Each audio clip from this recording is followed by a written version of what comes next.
17 days later, Earth's expanded defense grid detected the arrival of the collective Fifth Fleet at the edge of the solar system. Led by the massive dreadnought Sovereign Might, the fleet numbered over 100 capital ships, the largest military force ever assembled in Earth's vicinity. In the command center, Admiral Voss watched as the enemy vessels formed up in a classic hemisphere formation, preparing to advance into the system. "They're being cautious," she observed, moving much slower than the first wave did. "They won't make the same mistakes," President Navarro said, standing beside her. "Have you confirmed communications with our allies?" Voss nodded. Diplomat Kell reports that 23 vessels within the Fifth Fleet are commanded by officers sympathetic to their cause. They'll transmit tactical data to us, and if necessary, create confusion within the enemy formation. "And our trap?" "Ready, sir. Dr. Volkov's team has completed the final calibrations on the gravitic disruptors." Navarro took a deep breath. "Then we wait for them to make the first move." They didn't wait long. Grand Marshal Xerix, apparently unwilling to repeat his predecessor's mistake of underestimating Earth's capabilities, opened with a massive long-range barrage. Hundreds of energy weapons and kinetic projectiles streaked toward Earth's defensive platforms. Most were intercepted by the phase-shifted shields, but some penetrated, destroying several outer system platforms. "They're testing our defenses," Admiral Voss remarked, methodically identifying weak points. "Should we return fire?" asked the weapons officer. "Not yet," Voss replied.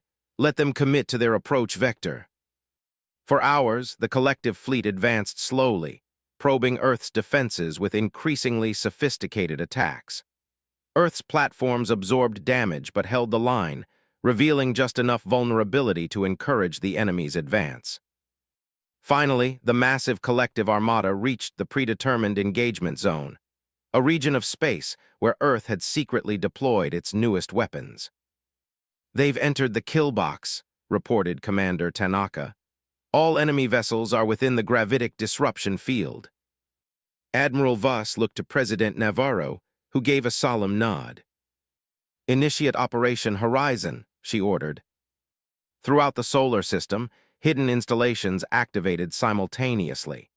Instead of conventional weapons, they generated overlapping fields of distorted spacetime, creating a massive gravitic shear that targeted the collective fleet's propulsion systems. The effect was immediate and devastating. Across the enemy formation, drive systems failed catastrophically as the carefully tuned gravitic fields interfered with their exotic matter containment. Ships tumbled out of formation, some drifting helplessly while others suffered catastrophic power cascade failures. Within the enemy fleet, the vessels commanded by Kell's allies seized the moment of confusion to turn their weapons against the Morven flagship. The massive dreadnought Sovereign Might found itself under attack from both Earth's defense platforms and ships within its own formation. "Enemy fleet effectiveness down to 30%, reported Commander Tanaka. "Their command structure is collapsing." "Open a channel to the collective flagship," President Navarro ordered. The viewscreen activated to show Grand Marshal Xerix, a towering Morven whose crystalline form pulsed with chaotic patterns of light, a sign of extreme distress. "This is President Julian Navarro of Earth. Your fleet is disabled and your allies have abandoned you. Surrender now." The Morven commander's response was immediate and defiant. "The collective does not surrender to primitives. We will." His transmission cut off abruptly as the Sovereign Might suffered a direct hit to its command center. In the confusion that followed, Diplomat Kell's faction seized control of the remaining fleet communications. "Earth Defense Command, this is Diplomat Kell. The Morven leadership has been neutralized. We request an immediate ceasefire and recognition of the Provisional Council representing the liberated worlds of the former collective." Admiral Voss looked to President Navarro, who nodded. "Ceasefire granted, Diplomat Kell. We look forward to discussing the new galactic order with your Provisional Council." 6 months later, President Navarro stood before the newly constructed Galactic Concord Hall in Geneva. addressing representatives from 27 formerly subjugated worlds and the 4 major species that had broken away from Morvan control. Today marks not just the end of a conflict, but the beginning of a new era in galactic history, he declared. The galactic concord established by this treaty recognizes the sovereignty of all member worlds and establishes protocols for mutual defense, technological exchange, and cultural understanding. Diplomat Kell, now Chancellor Kell of the Avari Conclave, stepped forward to stand beside him. For millennia, the galaxy existed under the shadow of exploitation. Today, we embrace a different vision, one of cooperation rather than subjugation, of mutual prosperity rather than parasitic tribute. Admiral Voss, watching from the sidelines with Dr. Volkov, spoke quietly. "Do you think it will last?" The scientist smiled faintly. "History suggests that all political arrangements evolve over time, but I believe this one has a better foundation than most. The Morven ruled through fear and technological superiority. The conquered is built on mutual respect and shared knowledge." "And humanity's role in all this?" Voss asked. "We did what humans have always done best," Volkov replied. "We adapted, we innovated, and when threatened, we revealed that we're far more dangerous than we appear." On the stage, President Navarro and Chancellor Kell activated the ceremonial seal, officially ratifying the Galactic Concord Treaty. Applause erupted from the assembled delegates, human and alien alike, as holographic displays throughout the hall showed similar celebrations on worlds across the galaxy. In the vastness of space, Earth's defensive platforms maintained their vigilant watch, now joined by vessels from allied worlds. The stars no longer represented unknown threats but new horizons of possibility. Humanity had faced extinction and emerged not just surviving, but leading architects of a new dawn for countless civilizations across the spiral arms of the Milky Way. The ultimatum that was meant to enslave humanity had instead broken chains that had bound the galaxy for millennia. And in that freedom, a new future beckoned, vast, challenging, and filled with promise. As the transmission ended, Secretary Aucaufer snorted, "Peace, after they tried to subjugate our entire planet." "They're stalling," Admiral Voss stated flatly, "buying time for reinforcements." "Most likely," President Navarro agreed. "But this also presents an opportunity. We need intelligence on the broader galactic political situation, and face-to-face negotiations might reveal more than they intend."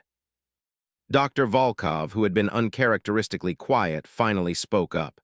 "There's something else to consider. The Avari diplomat. Did you notice how they referred to the Morven leadership? Almost distanced."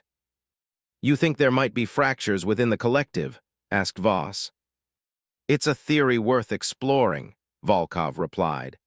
"Every empire in human history has contained the seeds of its own dissolution. The collective may be no different." Aboard the collective flagship Eternal Dominion, a very different conversation was taking place.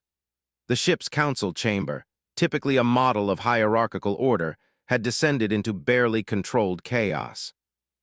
"The humans successfully concealed their true technological level for centuries," shouted Trakvan, the draconian representative.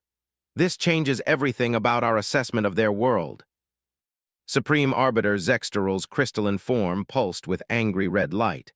"They are still primitives who got lucky, once the Fifth Fleet arrives."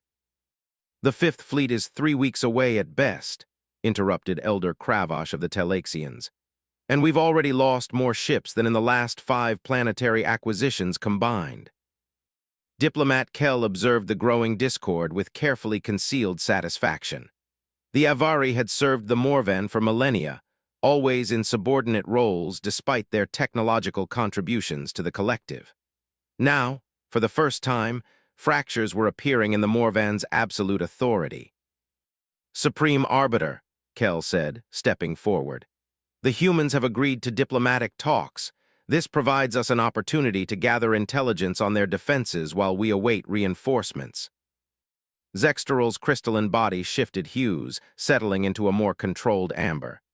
"Very well, but make no binding agreements. The collective does not negotiate with lesser species. We merely allow them the appropriate time to accept their place." As the council dispersed, Kel lingered, approaching the Talaxian elder who had spoken against the Morvan leader. "Elder Kravosh," Kel said quietly, "might we speak privately about the changing dynamics within the collective?" The insectoid being's compound eyes studied the avian diplomat for a long moment before nodding almost imperceptibly. "Yes, I believe that would be prudent." The diplomatic reception took place in a purpose-built facility on neutral ground, a floating platform in the middle of the Pacific Ocean. President Navarro, Admiral Voss, Secretary Akaffer, and Dr. Volkov waited as the collective shuttle descended from the clouds, its sleek design unlike any human vessel.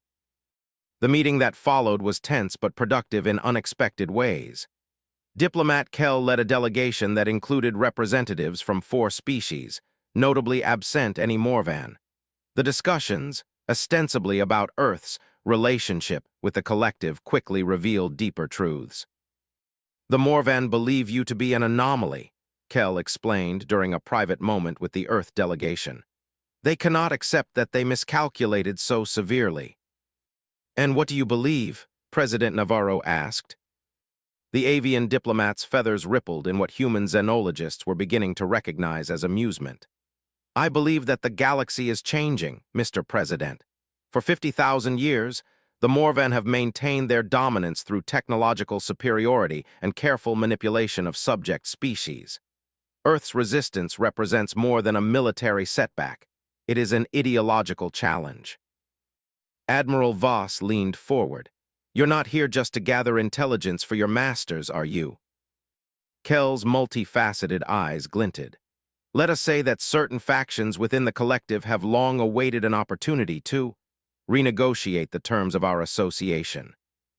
"You're talking about rebellion," Secretary Akaffer stated bluntly. "I prefer realignment," Kel replied. "The Avari, the Talaxians, the Draconian Confederation, we have contributed much to the collective's advancement, yet remain subordinate to Morvan rule. Earth's defiance has created ripples throughout the galaxy." Dr. Volkov, who had been quietly observing, finally spoke. "You're proposing an alliance." "A mutual exchange of information for now," Kel corrected. "The Fifth Fleet approaches, led by Grand Marshal Xerix, the most formidable military commander in the collective. They will not underestimate Earth as we did." President Navarro considered this information carefully, and in exchange for this warning, "When the conflict resolves," Kel said delicately, "we would appreciate Earth's consideration regarding the new galactic order that emerges." After the diplomats departed, Earth's leadership convened to process this unexpected development. "Can we trust them?" Admiral Voss asked the question on everyone's mind. "Partially," Dr. Volkov replied. "Their information about collective fleet movements aligns with our deep space sensor data, and the political divisions Kel described match historical patterns we've observed in other empires." "So we have 3 weeks before a much larger force arrives," President Navarro summarized. "What are our options?" Admiral Voss activated the holographic display, showing Earth's defensive systems. Project Bastion was designed as a defensive network, but several systems could be reconfigured for offensive operations. We could strike first, eliminate the remaining collective vessels in our system, and establish a perimeter at the heliopause. "Risk assessment?" Navarro asked. Dr. Volkov frowned. "High. Several key systems remain untested at full capacity. The gravitic disruptors, in particular, we've never deployed them against moving targets at that scale. If we wait for the Fifth Fleet to arrive, we'll face overwhelming numbers," General Okonkwo pointed out. "Not necessarily," Dr. Volkov countered. "Kel provided technical specifications on collective vessels that confirm our existing intelligence. Their ships rely on a standardized propulsion system, highly efficient, but potentially vulnerable to our phase-shifted weapons." President Navarro stared at the holographic display, weighing humanity's future in the balance. "Admiral Voss, how quickly could we extend our defensive perimeter to the outer system?" "With round-the-clock production from the lunar facilities, 10 days for the minimum effective coverage." And your assessment of our chances against this Fifth Fleet. Voss met his gaze steadily. Better than even, Mr. President. We've spent 2 centuries preparing for this moment. They've spent 50 millennia growing complacent. Navarro nodded decisively. Begin preparations. We'll extend our defensive perimeter and prepare for their arrival. But simultaneously, I want to pursue Diplomat Kell's suggestion of fracturing the collective from within. Dr. Volkov monitored energy signatures from a separate console. Power distribution is stable. The collective won't detect the buildup until we're fully operational. President Navarro's voice came through on the command channel. Admiral, how long before the collective reaches optimal strike range? 22 minutes, Mr. President. And our readiness? Bastion will be fully operational in 19 minutes. A brief silence, then we'll greet them properly when they arrive. The collective flagship led the assault formation, its massive hull gleaming in the light of Sol as it approached Earth orbit. Accompanying it were dozens of warships arranged in a perfect attack pattern, the culmination of millennia of military doctrine. On the bridge, Commander Uruk watched with satisfaction as targeting systems locked onto Earth's visible defense platforms, primitive weapons, satellites, and early warning systems that posed no threat to his advanced fleet.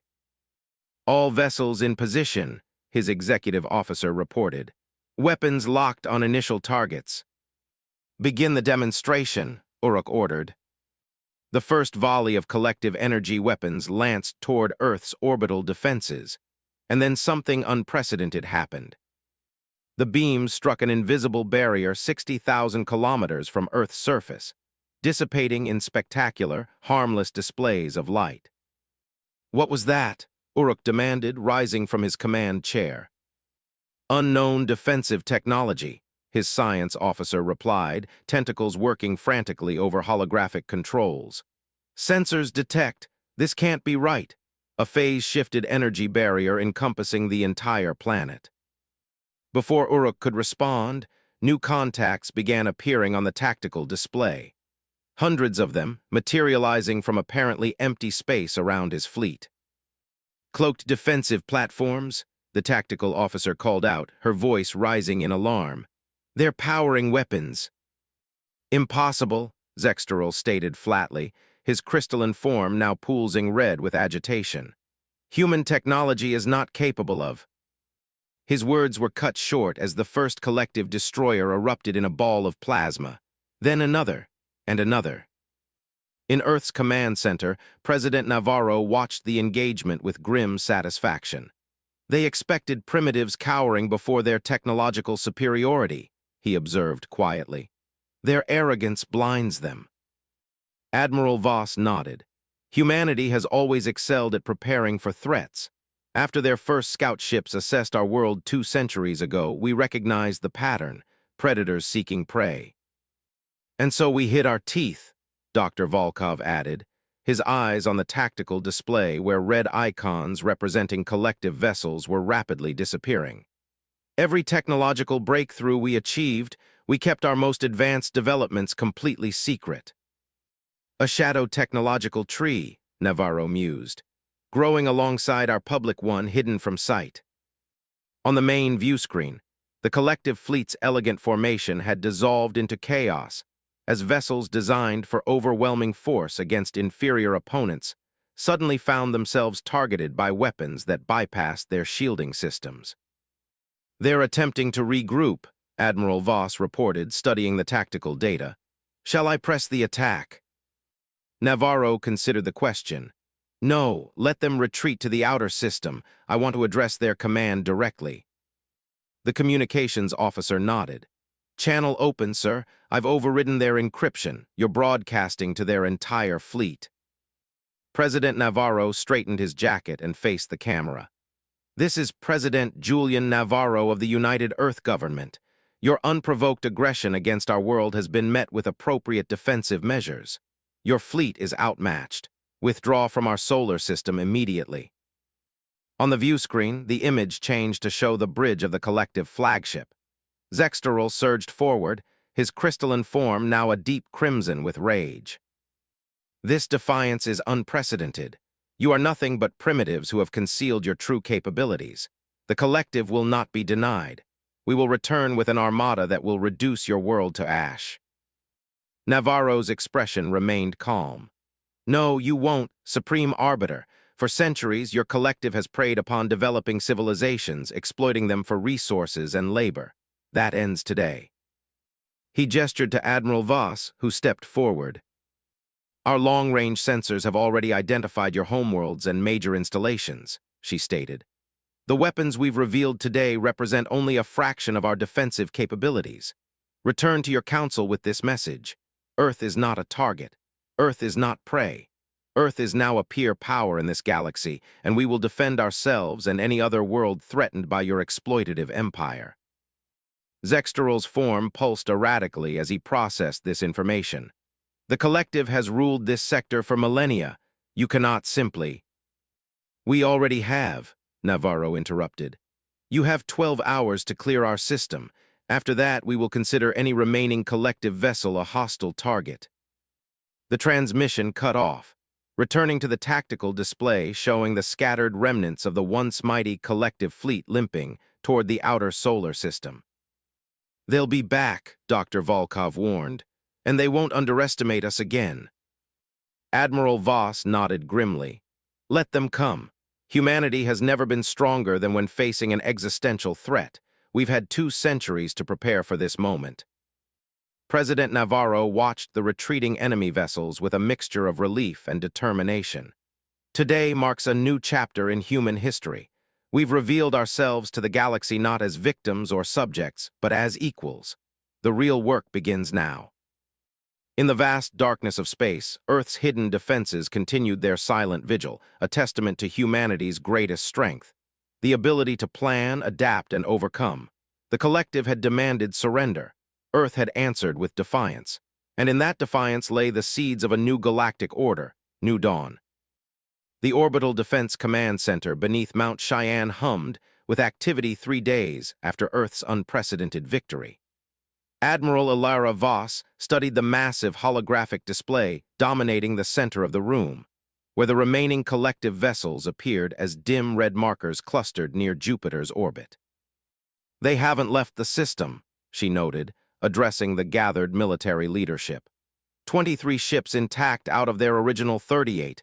They're holding position and appear to be conducting repairs. General Marcus Okonkwo, commander of Earth's ground forces, frowned. Are they preparing for another assault? Unlikely, replied Commander Hiroshi Tanaka, head of tactical analysis. They're in a defensive formation. Our long-range scans indicate they've sustained significant damage. I believe they're buying time. For what? Asked Voss. Reinforcements, President Navarro said as he entered the room, accompanied by Foreign Secretary Okafor and Dr. Volkov. The gathered officers stood at attention until he waved them back to their seats. Our deep space monitoring stations have detected quantum communications bursts directed toward collective territory. They're calling for help.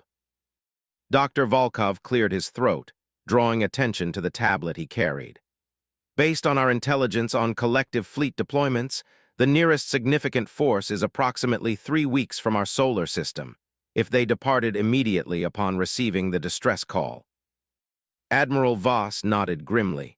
That gives us time to prepare, but it also presents an immediate decision. She gestured to the holographic display. Do we eliminate the remaining collective vessels now, or allow them to withdraw? Before anyone could respond, a communications officer interrupted. Madam Admiral, we're receiving a transmission from the collective flagship. They're requesting diplomatic negotiations. Surprise rippled through the command center. President Navarro and Admiral Voss exchanged glances. Put it through, Navarro ordered.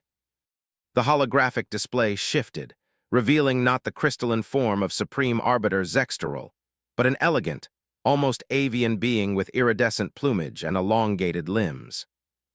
I am Diplomat Torin Kell of the Avari Conclave, serving the Morvan Collective, the alien announced, its voice melodious despite the translator's mechanical overtones.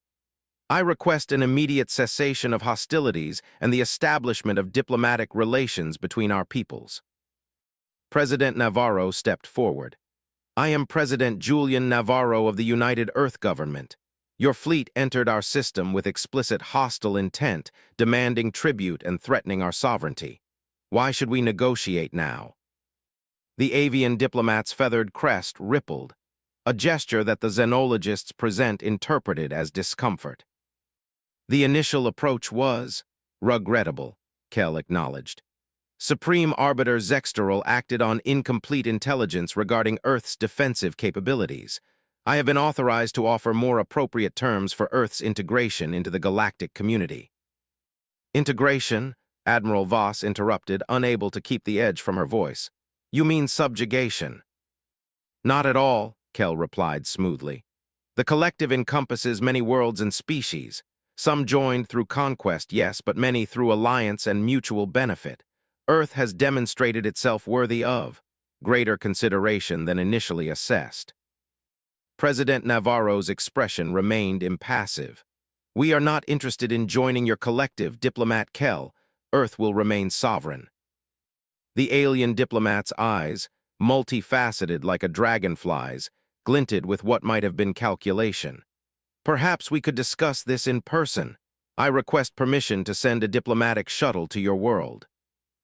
Navarro conferred briefly with his advisors before responding. We will receive your diplomatic mission in 24 hours.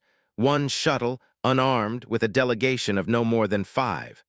Coordinates for landing will be transmitted to your vessel.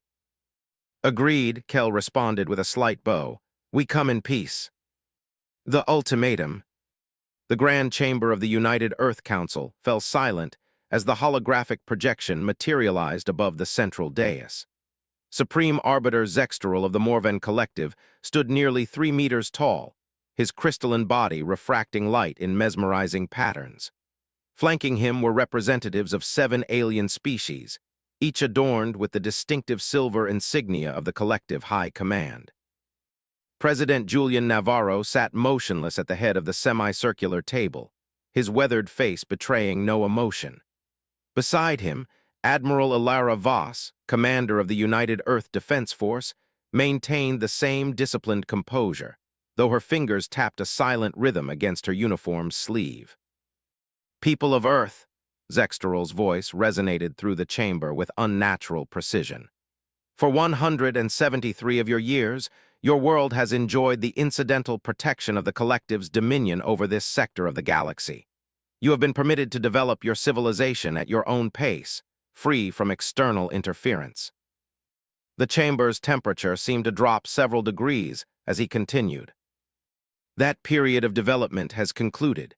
The High Council has determined that Earth must now assume its proper role within the collective hierarchy. President Navarro's expression remained neutral, but Admiral Voss's tapping fingers stilled. Earth will immediately begin providing the following tribute: 30% of your annual rare mineral extraction, 12,000 human subjects for collective research and labor initiatives, and the surrender of your Mars colonies for collective occupation.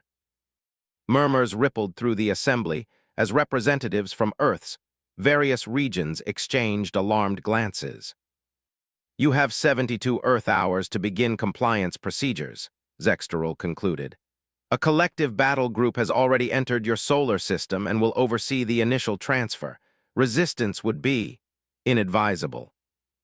The hologram flickered and vanished, leaving the chamber in stunned silence. Admiral Voss leaned toward President Navarro.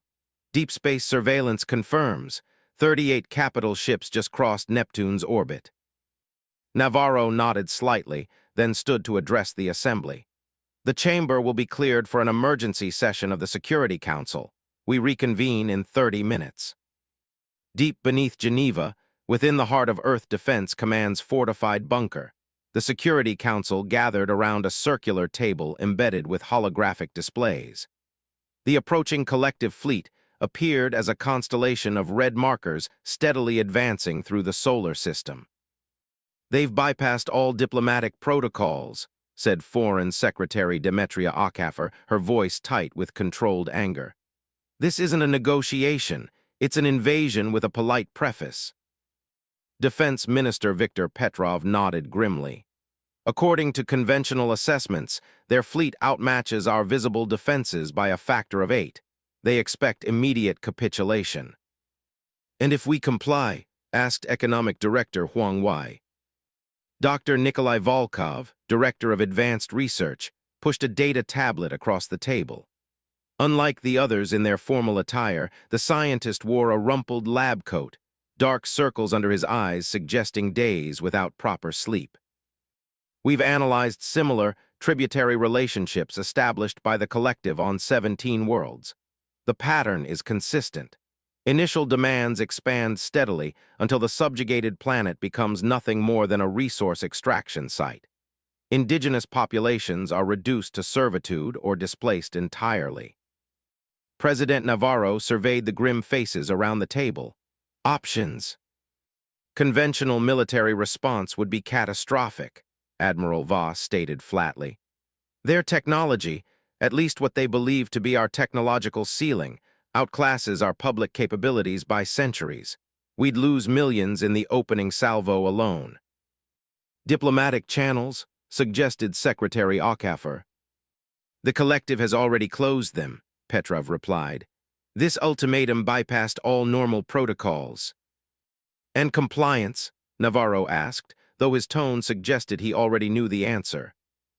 Analysis indicates complete collective control within 15 years if we begin tribute payments, Dr. Volkov said quietly. They'll strip mine the planet until it's uninhabitable. Navarro stood, walking to the reinforced viewport that overlooked Lake Geneva. For several moments he said nothing, watching as sunlight glinted off the water's surface. Finally, he turned back to face his cabinet. What they don't know, he said carefully, is exactly how much humanity has been preparing for this moment. Admiral Voss straightened in her chair. Mr. President, Project Bastion. Yes, Navarro said simply. The room fell silent. Are we ready? Petrov finally asked. Admiral Voss exchanged glances with Dr. Volkov before answering. 89% operational. We plan for another 18 months of development, but... We don't have 18 months, Navarro finished for her. He took his seat again, hands clasped before him. Ladies and gentlemen, I believe it's time we showed the collective exactly who they're dealing with. The response transmission was brief. President Navarro stood alone before the camera, his expression resolute. Supreme Arbiter Zexteral, I speak for the unified people of Earth. We have considered your demands for tribute. He paused, the silence stretching. Our answer is no. The transmission ended. Aboard the collective flagship Eternal Dominion, the Morvan leadership stared at the blank screen in disbelief. They refused, Elder Kravosh of the Telexian Confederacy hissed through triple-hinged mandibles. Impossible. Their defensive capabilities are negligible. Zexteral's crystalline form pulsed with amber light, the Morvan equivalent of amusement. Every species resists initially. It establishes the proper conditions for their surrender. Fleet Commander Uruk, a massive reptilian draconian, bowed slightly. The humans will learn their place. Shall I commence orbital bombardment of their major population centers? No, Zexteral replied thoughtfully. A more measured approach. Target their orbital defense platforms first. Let them watch their pitiful defenses crumble before we escalate. On Earth, preparations moved with practiced efficiency. In secure facilities beneath major cities, military personnel activated systems that had been developed in secret for decades. Deep within the lunar regolith, automated factories that officially produced mining equipment began reconfiguring to their true purpose. Admiral Voss stood in the central command hub beneath Mount Cheyenne, watching as status indicators across the global defense network changed from amber to green. Bastion command sequence initiated, announced the measured voice of Gaia, the quantum AI that coordinated Earth's hidden defenses. Phase-shifted shield grid at 65% and rising. Graviton disruption arrays coming online. Cloaked weapons platforms activating in high orbit.